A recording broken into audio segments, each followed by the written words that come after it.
Hello my dear friends, again welcome to our YouTube channel. दोस्तों, हम लोग UP PGT का जो केमिस्ट्री का क्वेश्चन पेपर है उसको सॉल्व कर रहे थे, जिसमें हम लोगों ने 37 क्वेश्चन कंप्लीट किया था।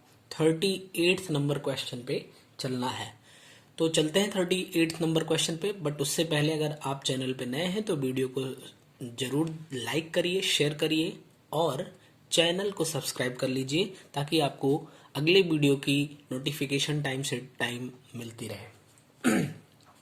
तो 38 नंबर क्वेश्चन जो है ये कह रहा है, if for the homogeneous reaction, एक रिएक्शन गिवन है, the value of del H is equal to -30 kilo joule mole inverse and del S is equal to -100 joule kelvin inverse mole inverse, then what will be the value of equilibrium temperature.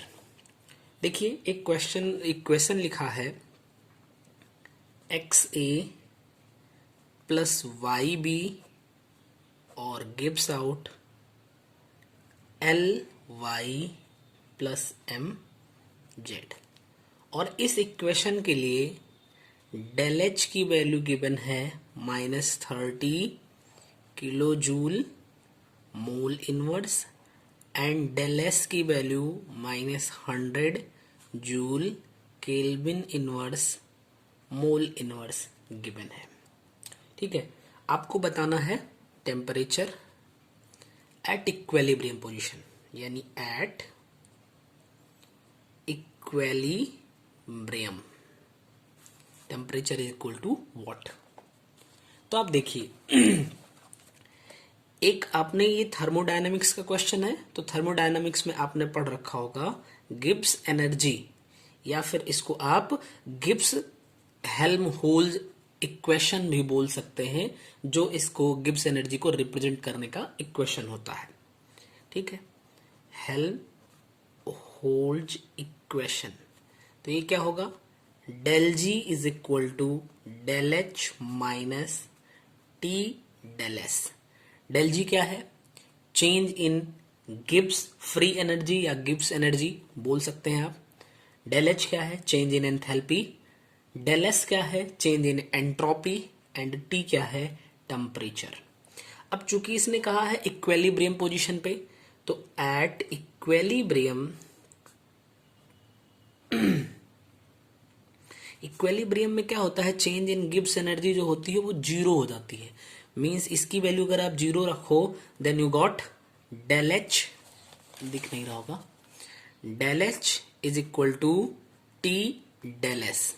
बोलिए, कोई दिक्कत नहीं। आपको T find करना है, तो T is equal to आप लिख सकते हो डेल एच और अपॉन डेल एस। बोलिए, कोई दिक्कत नहीं ना। अभी देखिए, T is equal to del H की वैल्यू आपको गिवन है यहाँ पे -30 किलो को आप देखिए, एक है किलो जूल और एक जूल है, तो इसको हम लिख सकते हैं 10⁻³ joule mole inverse upon -100 joule kelvin inverse and mole inverse. अब देखो, मोल से मोल, जूल से जूल कैंसिल हो जाएगा और यहाँ पे आ जाएगा, देखिए 30 के बगल में 000 होगा और यहाँ पे 00 कैंसिल हो जाएगा, यानी कि आपका आएगा 300 केल्विन। ये केल्विन ऊपर चला जाएगा, तो 300 केल्विन आपका आंसर बनेगा। बट देखिए, जो ऑप्शन दिया है, चारों ऑप्शन डिग्री सेल्सियस में गिवन है, तो आपको पता है कि हम करते क्या है, केल्विन में जाने के लिए अगर डिग्री सेल्सियस में 273 ऐड कर दिया जाए, यानी डिग्री सेल्सियस में 273 ऐड कर दो तो केल्विन में पहुंच जाते हो। केल्विन है 300 केल्विन इक्वल टू 0 डिग्री, इसको केल्विन हटा लेते हैं, प्लस 273, यानी कि डिग्री सेल्सियस कितना आ जाएगा, 27 डिग्री सेल्सियस। तो हम यहाँ पे टी डिग्री सेल्सियस कर लेते हैं, ज्यादा अच्छा आ जाएगा। तो T is equal to 27 degree Celsius आपका आंसर बन जाएगा। तो उम्मीद करते हैं आपको समझ में आ गया होगा। ये थर्मोडायनामिक्स के गिब्स इक्वेशन पर बेस्ड क्वेश्चन था। ठीक है, अब आगे चलते हैं। अगला क्वेश्चन देखिए, क्वेश्चन नंबर 39। क्वेश्चन नंबर 39 क्या है, द रिएक्शन, एक रिएक्शन गिवन है, ए गैसियस स्टेट में है प्लस बी, ये भी गैसियस स्टेट नहीं, ये है सॉलिड स्टेट में, and gives out 2C, this is in gaseous state. अब देखिए बोल रहा है the reaction this is carried out in a half litre vessel, यानी कि इस पे इसके लिए बोल दिया V is equal to half litre, ठीक है, यानी वॉल्यूम है हाफ लीटर है। The number of moles present at equilibrium, equilibrium condition में क्या है, अगर हम यहां पे लिख दें एट इक्वेलिब्रियम, ठीक है, इक्वेलिब्रियम आर 1 मोल ऑफ ए, यानी ए का 1 मोल है, बी का 2 मोल है, B 2 mole and 3 mole of C, means कि यहां पे आप कर सकते हैं सी का 3 मोल है, ठीक। Then you have to find out the value of K C, के सी इक्वल टू वॉट, तो इस रिएक्शन के लिए आपको के सी फाइंड करना है। केसी फाइंड करने के लिए हम करते क्या है, concentration of product upon concentration of reactant, तो यहां पे कंसंट्रेशन ऑफ प्रोडक्ट हमें जो है वो सी का है, जो इसके सामने यहाँ कोफिशिएंट है ये इसको पावर में लगा देंगे। इसमें देखिए गैसियस और एक सॉलिड स्टेट, ये सॉलिड स्टेट है, ये गैसियस स्टेट है, ठीक है, तो सॉलिड स्टेट को ड्रॉप कर दिया जाता है, तो यानी कि गैसियस स्टेट में जो है उसका हमें जरूरत लगेगी। अब देखिए C का कंसंट्रेशन, A का कंसंट्रेशन अगर आपको पता हो जाए तो आप किसी की वैल्यू को फाइंड कर सकते हैं, और इनके कंसंट्रेशन को बताने के लिए ही ये गिवन है। तो आप देखो A का अगर कंसंट्रेशन देखो तो आपको पता है कंसंट्रेशन C इक्वल टू होता है N/B, number of mole upon volume. तो अब देखो C यानी कंसंट्रेशन बोलते हैं इसको, तो यहां पे हमने कह दिया concentration of A equal to, इसका A का कितना मोल है 1 मोल, और यहां पे V की वैल्यू कितनी है, ये देखिए हाफ गिवन है यानी 1/2, इसको आप सॉल्व करोगे तो ये 2 आ जाएगा, ठीक।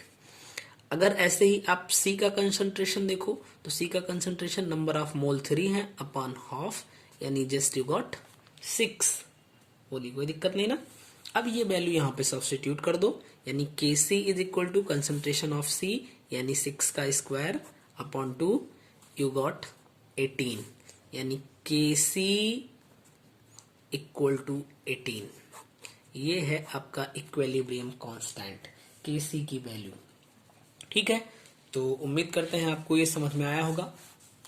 आसान क्वेश्चन है, बस थोड़ा सा आपको एक बार ध्यान लगाना था। चलिए क्वेश्चन नंबर नेक्स्ट है, क्वेश्चन नंबर 40। ए गिवन है आपको, identify the product in the following reaction 3,4,5 tribromo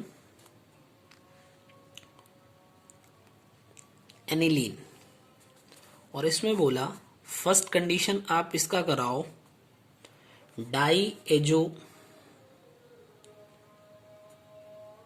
टाइजेशन, और सेकेंड कंडीशन पे आप इसका H3PO2 से रिएक्शन करवाओ, और ये प्रोडक्ट है, इसी को बताओ आप कि ये प्रोडक्ट का नाम क्या है, ठीक। तो यानी ये आपका ऑर्गेनिक केमिस्ट्री का क्वेश्चन आया।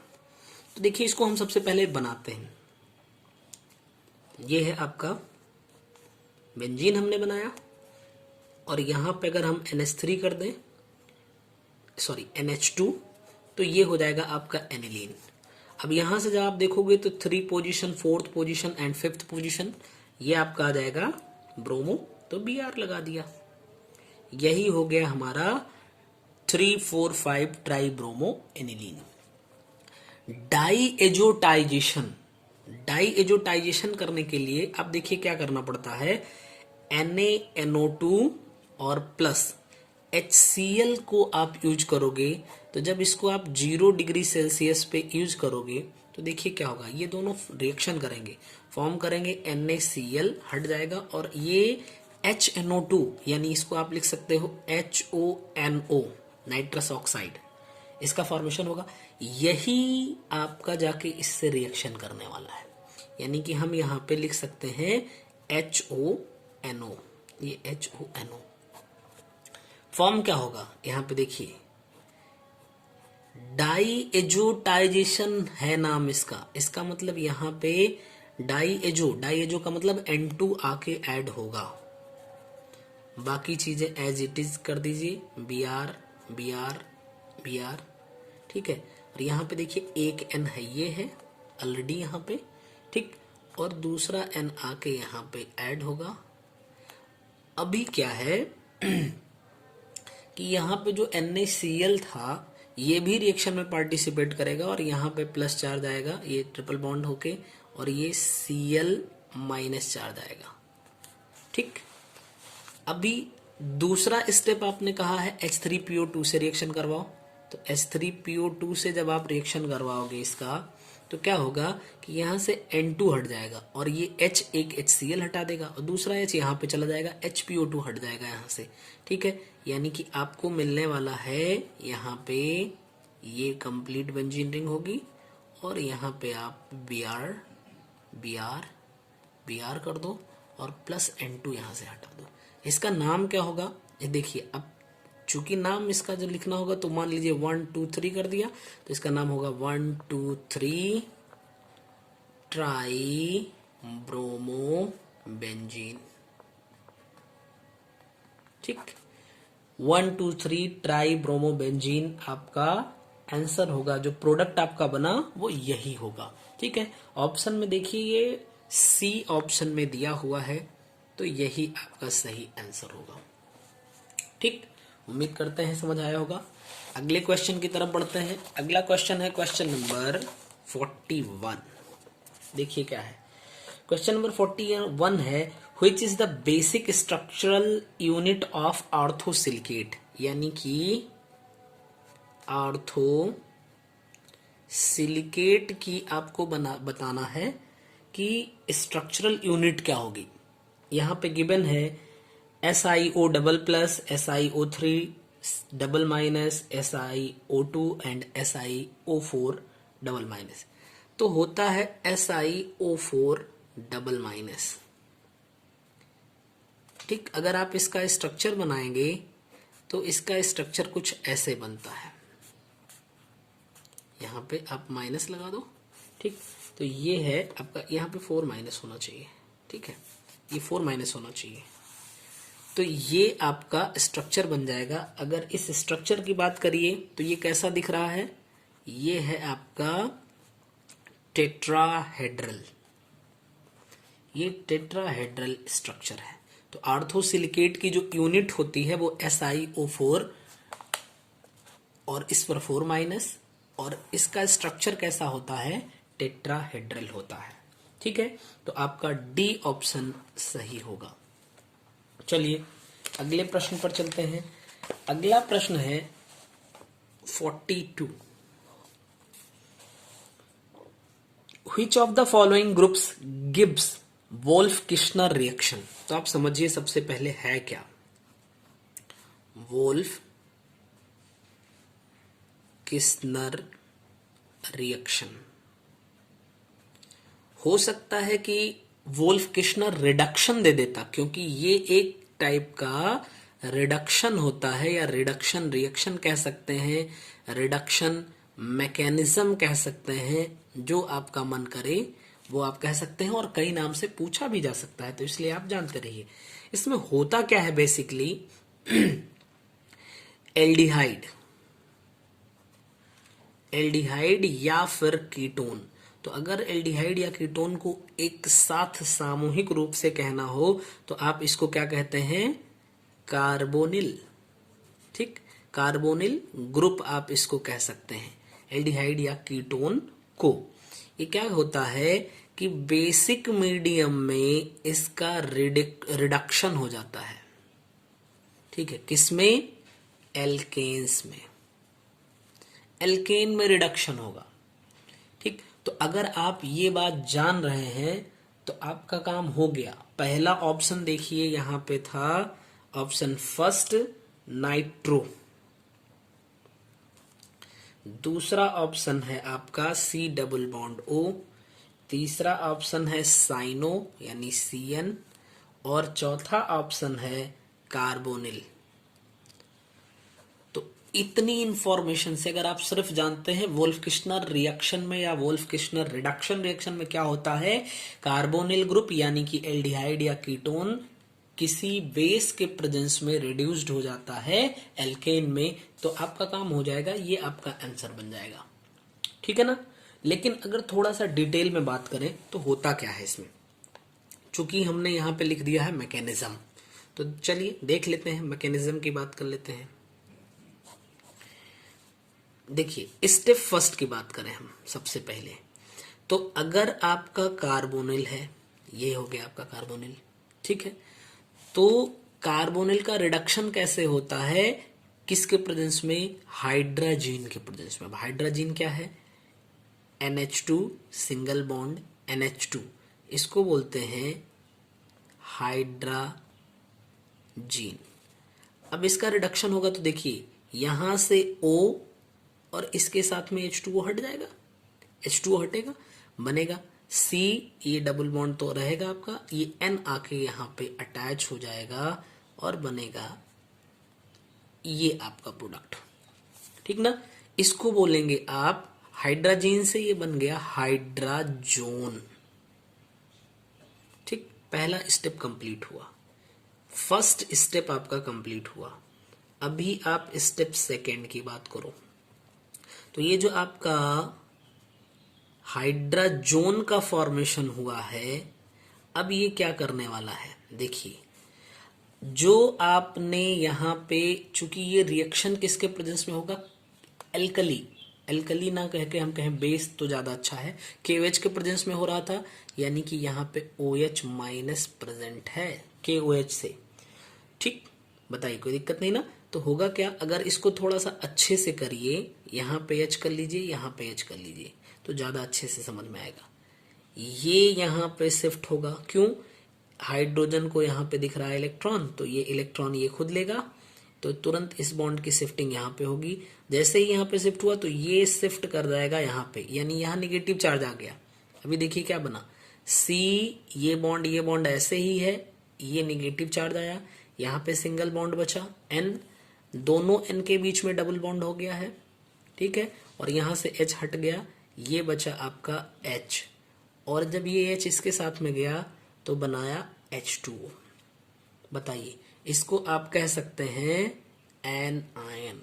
अगर आपसे कभी पूछ ले ये कैसी मैकेनिज्म होती है, यानी इसमें इंटरमीडिएट क्या होता है, कैटायन होता है, फ्री रेडिकल या एनायन, तो आप समझिएगा ये एनायन के थ्रू होने वाली मैकेनिज्म है। ठीक, अभी बात करते हैं स्टेप थर्ड की। स्टेप थर्ड में फिर क्या होने वाला है, तो ये जो आपका CN यहाँ पे नेगेटिव चार्ज है, डबल बॉन्ड N और H है, ये फर्दर वाटर से रिएक्शन करेगा।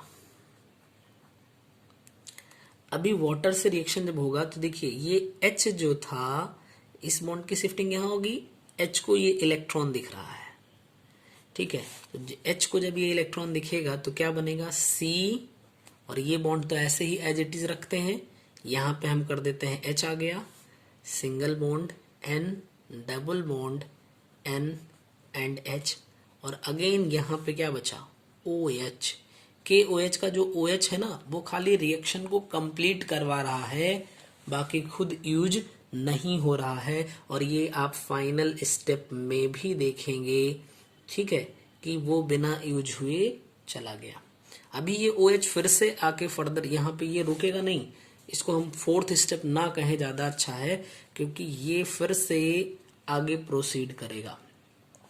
ठीक है, अब अभी क्या होने वाला है, ये वाला H जो है ये फिर से इसको इसके पास भगेगा, यहाँ पे इस बॉन्ड की शिफ्टिंग हो जाएगी, ऐसे करिए ज्यादा अच्छा होगा, ठीक है, तभी तो यहाँ पे ट्रिपल बॉन्ड दिखेगा। ठीक, और फिर से यहाँ क्या होगा कि इस बॉन्ड की शिफ्टिंग यहाँ पे होगी, तो बनेगा क्या, C, डबल बॉन्ड तो था, यहाँ पे एक H आ गया, इसकी जब शिफ्टिंग यहाँ हुई तो एक निगेटिव चार्ज बन गया, और ये H इसके साथ हट गया, यहाँ पे जब ये शिफ्ट कर गया तो N2 बन गया, और जब ये इसके साथ में गया तो H2O बना। बताइए, कोई दिक्कत नहीं ना। अब लिखते हैं हम स्टेप फोर्थ। अब स्टेप फोर्थ लिखते हैं। अब देखिए स्टेप 4 में क्या होगा। ये आपका जो बना है CH और यहाँ पे, ठीक है, ये फिर से वाटर से रिएक्शन करेगा।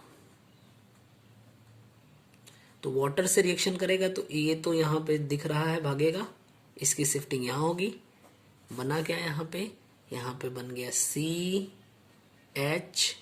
H और ये बैलेंस ही रह जाएगी और फिर यहाँ पे OH, यानी जो OH KOH के रूप में यहाँ पे आया था वो पूरा एज इट इज यहाँ पे बचा रह जाएगा। और देखिए ये फॉर्मेशन हो गया है आपका एल्केन का। एल्केन का फॉर्मेशन हो गया है, ठीक है।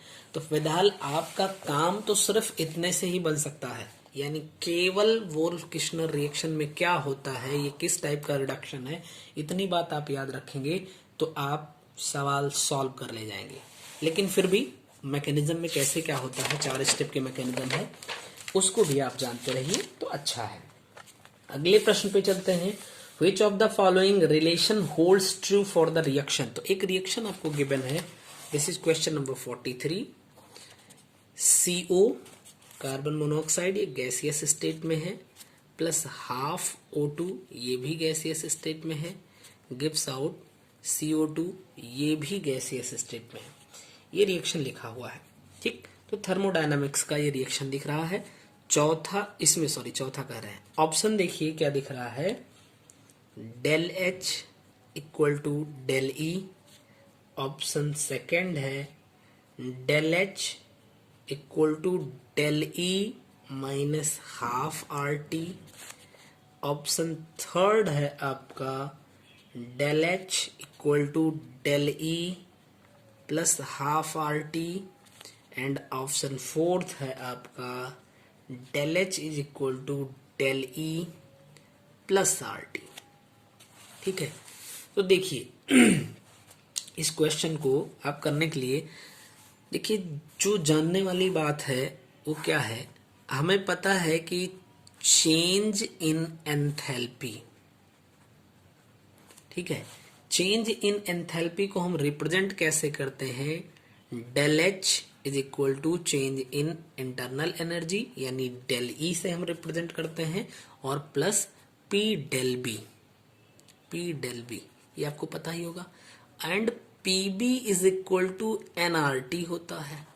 R और T कांस्टेंट है क्योंकि ये कांस्टेंट टेम्परेचर पे देखा जाता है, R कांस्टेंट ही है। तो इसका मतलब अगर ये दोनों कांस्टेंट हो गए और यहाँ पे डेल B लगाया जाए तो यहाँ पे डेल N होगा। तो हम लिख सकते हैं del H is equal to del E plus del N RT। अभी देखो डेल N क्या होगा, हमें जब डेल N पता करना हो इसको हम ऐसे कर देते हैं, del N is equal to mole of product minus mole of reactant.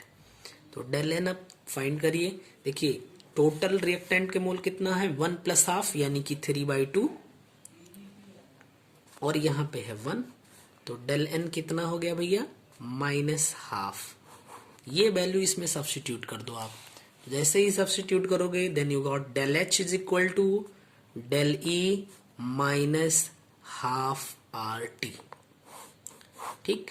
यानी आपका कौन सा इसमें इक्वेशन सही हो जाएगा, यानी कि सेकंड वाला जो ऑप्शन होगा वो सही होगा। यही सही रिलेशन है फॉर द गिवन रिएक्शन। चलिए आगे बढ़ते हैं, क्वेश्चन नंबर 44 पे बात कर लेते हैं। क्वेश्चन नंबर 44 है, Which of the following species can not exist? First है SiCl6 2-, सेकेंड है आपका GeF4 2-, थर्ड है आपका CCl4 एंड 2-, फोर्थ ऑप्शन पे है SnCl6 2-। अच्छा ये 6 है, सारे के सारे 6 हैं। F6 यहाँ भी है, ये सारे के सारे 6 हैं। तो देखिए काफी इजी हो गया क्वेश्चन, क्योंकि हमें पता है कार्बन की जो वैलेंसी होती है, कार्बन टेट्रावैलेंट है, ठीक है। तो इसमें due to absence of d orbital, d orbital के absence होने की वजह से जो CCl4 2 माइनस, सॉरी ये 6 होना चाहिए, CCl6 2 माइनस है, ये क्या होगा, ये एग्जिस्ट नहीं करेगा, तो हम लिख सकते हैं कैन नॉट एग्जिस्ट, ठीक। तो आपका यही सी ऑप्शन सही होगा। चलिए क्वेश्चन नंबर 45 पे चलते हैं। क्वेश्चन नंबर 45 है कोरामीन इज अ, कोरामीन कोरामाइन जो भी आप पढ़िए, कोरामाइन ये क्या है, ऑप्शन में दिया हुआ है pyridine derivatives, pyrrole derivatives, thiophene derivatives और पिप्रिडीन डेरिवेटिव्स। तो एक बात समझिए, कोरामीन जो है ये एक मेडिसिन है, ठीक है। क्या है, कोरामीन एक मेडिसिन है। इसका एक और नाम है निकेथामाइड, निकेथामाइड इसका नाम है। पहले का नाम कोरामाइन है और प्रेजेंट नेम इसका निकेथामाइड के नाम से जाना जाता है। इसके अगर स्ट्रक्चर की आप बात करो तो इसका स्ट्रक्चर कुछ ऐसे है, ऐसे, और उसके बाद यहाँ पे डबल बॉन्ड से O लगा दो, फिर यहाँ पे N कर दो और फिर ऐसे करके ये इसका स्ट्रक्चर होता है। तो हमें दिख रहा है कि ये जो पार्ट दिख रहा है ये है पिरिडीन, यानी कि हम इसको क्या कह सकते हैं कि ये पिरिडीन का डेरिवेटिव है। क्या है, coramine is the derivative of pyridine, derivative of pyridine, ठीक है। इसको आप डेरिवेटिव ऑफ पिरिडीन बोल सकते हैं। तो इसलिए ये आपका कौन सा ऑप्शन सही हो जाएगा, ऑप्शन ए आपका सही होगा, ठीक। तो इस तरीके से आज हम लोगों ने 45 क्वेश्चन तक कंप्लीट किया है और अब 46 नंबर क्वेश्चन से अगले वीडियो में हम लोग डिस्कशन करेंगे। आप लोग अपनी पढ़ाई को बहुत अच्छे से करते रहिए और जैसा कि आप सारे लोग जान रहे हैं, कोविड का इस समय सिचुएशन चल रही है, बहुत ही तेजी से फैल रहा है कोरोना वायरस।